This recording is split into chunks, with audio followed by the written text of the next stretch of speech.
one of the earliest fruit of the season is gooseberries, isn't it? I do love me gooseberries. I do. They're lovely. I think they should be grown more, really.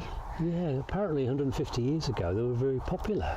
Yeah, yeah. And they've gone out of fashion. It's a shame. And gooseberry competitions and all sorts. So Yeah. I think it still goes on to a certain extent, but much less than it used to. I like them raw. I really do. Well, you know, obviously let them a bit tart, but let them get a bit sweeter. They're lovely. Yeah. Well, early in the season, it's a good time to look over them and give them a bit of care and attention, a bit of TLC. I suppose you could, perhaps earlier in the year, we're in May now, perhaps it might have been a little bit earlier, I would have put some fertiliser around the bottom, but I just didn't get around to it, so I'm going to put a little bit of fertiliser around here. I've got some bloodfish and bone, which is a good old-fashioned organic fertiliser, organic feed. Lots of phosphate, a bit of nitrogen, a bit of potash, so potash especially good for fruit. Yeah. Or it could be sulphate of potash if you really want to encourage the cropping. Just a sprinkle around the bottom. And we'll rake that in as well. Give it a bit of a rake. Another thing I'm trying this year, just around everything really, just to see how we get on, is a little bit of rock dust. I've not used it. Just to remineralise the soil. Yeah, it's supposed to be really good. I used it a few years ago and results seem to be really, really good. Just crushed volcanic rock. I think the theory is if you've ever been on holiday and visited a volcano or a dead volcano, everything around it seems to grow really well. So well, there we are. It's going to do wonders for our gooseberry as well. So we're going to we'll put some of that around. And so just lately I've been sprinkling a little bit in of this and the bloodfish and bone in planting holes and things, just to see if how we get on.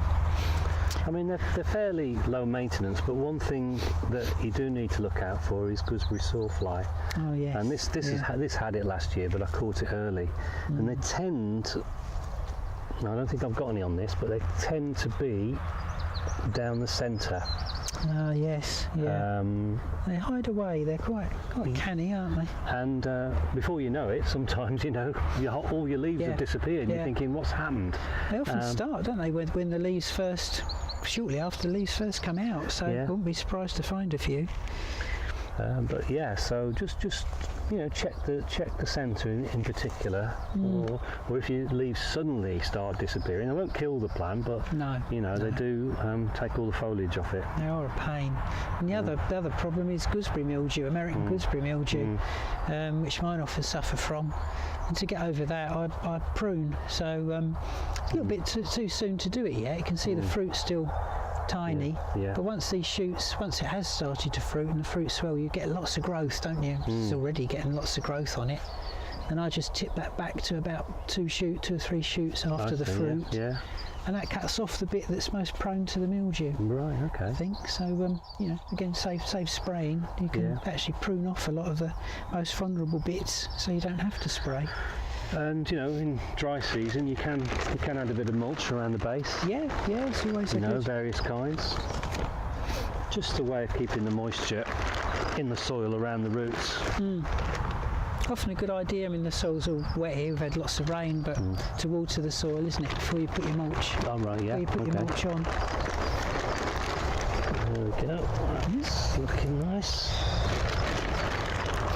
So if you haven't grown gooseberries, go for it, because they are a lovely fruit and much neglected.